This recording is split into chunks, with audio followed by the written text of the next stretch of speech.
Here on 2K Sports, Friday Hoops Fest. Coming up next, what's up, everybody? it's the Welcome Minnesota to Timberwolves preseason going up preview. against the Miami Heat. And without any further ado, let's head to Kevin Harlan and the rest of the 2K Sports crew at the arena. I'll be back at halftime.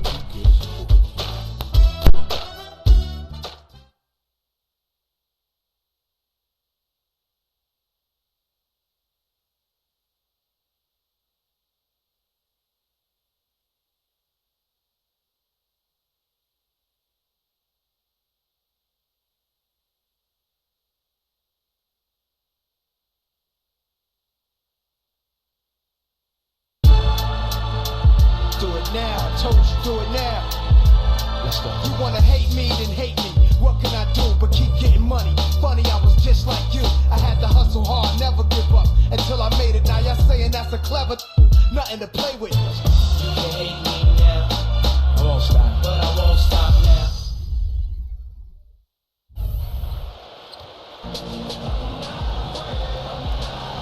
Just earlier, the fans on their feet as the national anthem rang out throughout the arena. Welcome, everyone. Let's get ready for some NBA basketball on 2K Sports. This is Kevin Harlan with Clark Kellogg and Steve Kerr. And joining us a bit later from the sidelines, Doris Burke. A quick check now for starting lineups for both teams. First for the Timberwolves, Rubio and Martin manning the backcourt. And at the pivot, a bruising and physical 6'11", 290-pound center. A battering ram in Pekovic. Then it's Fresh, and it's Bennett in at the fourth. And for Miami, Chalmers and D. Wade are the guards. And playing at the 5, the always versatile 6'11" star big man, able to score inside and out, Chris Bosh. Then it's Dang, and it's Granger in at the power forward. Well, Minnesota won 31 games last season, but only 11 of those came on the road. For a team that was battered and bruised heading out on a lengthy road trip is often a recipe for a losing streak, and that was the case for them last year. The injuries just really bogged them down.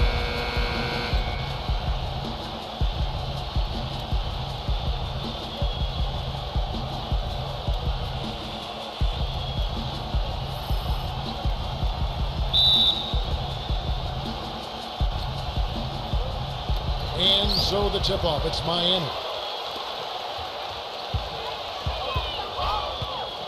Chalmers dishes to Bosh. On the wing, Dwayne Wade. The feed to Chalmers. The three ball, and the shot is good. Chalmers has got himself going there, his first points of the game on the deep ball.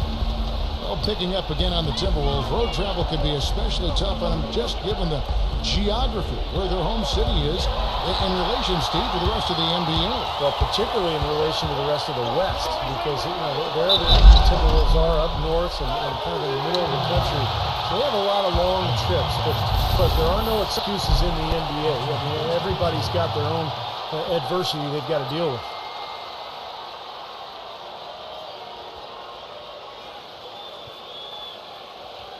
And offensively, Kevin, he's got a lot he can bring to the table, given the situation. You know, he can give you 20-plus without showing you the same move twice. And it's that varied offensive game that really keeps defenses off balance. And let's not leave out another branding mark of his status as much in the clutch. When a big shot's needed to win a ball game, everybody in the building knows he's going to take it. Doesn't make any difference, though. He still finds a way to knock it down. Now, here is Martin. Hits it from three-point range. But you can't leave him alone, especially from long range. On defense, the Timberwolves.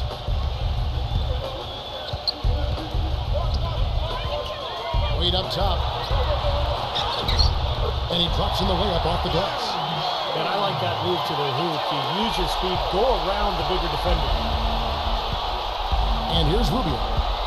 Wade seems to be slowing down just a touch, and the difficulty as you get older, when you're not a great jump shooter, which Wade is not, is that the defenses will back off you. And that's the big challenge now for Dwayne Wade, adjusting to that newer style of defense that he's going to be looking at.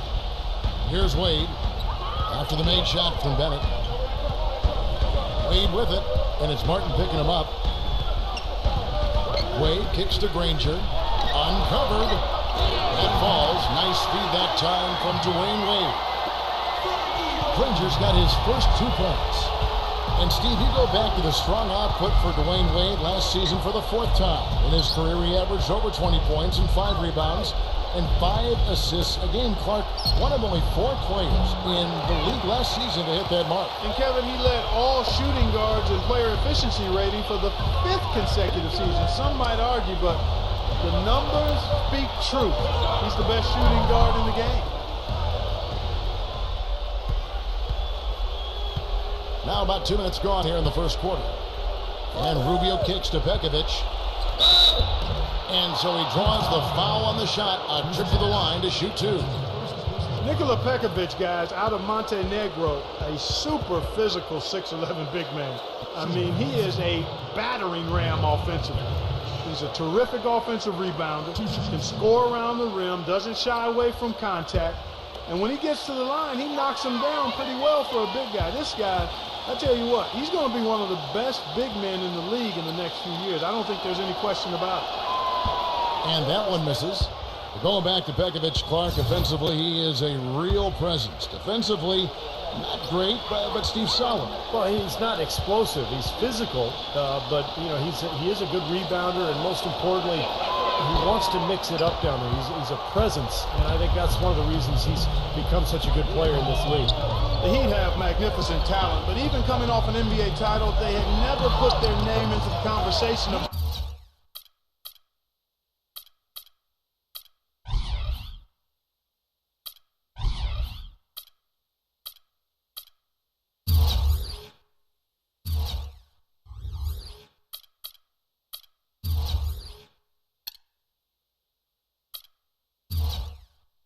great team until last spring when they went on that amazing 27-game winning streak. Minnesota's gone 1 of 2 from long range in the first quarter. If you're just tuning in, we played about 2.5 minutes here in the first. And Rubio kicks to Bennett. Back to Rubio. 6 to shoot. The pass to Wiggins. Rubio. It's going to be a 24-second shot clock violation. They turn it over. And for the Heat, they were staring right at the 72 Lakers win record, and I'm sure everyone remembers, but ultimately they would fall, Steve, to the Bulls after 27 consecutive wins. Yeah, that streak to me was one of the great feats in NBA history. Winning 27 games in a row in the regular season, so difficult, but it showed you what the Heat were made of. They really were battling every night, and I thought that put them on a great run heading into the playoffs.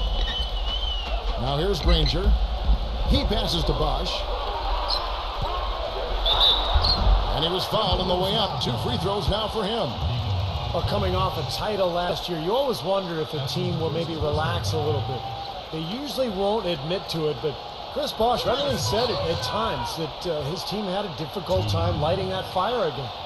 I'm going to go back to what Bosh said. I think that is true for every team, Clark, that comes off a championship, but they usually don't admit it like Bosh did. Well, you know what? Once you've won it all, there is a bit of a relief and a little malaise that may settle over you, but I've always respected Bosh's candor. He's a guy who doesn't bite his tongue, and he articulates what he feels, and I think it's impressive that they fought back to the finals once more, because that shows they eventually did recapture that fire.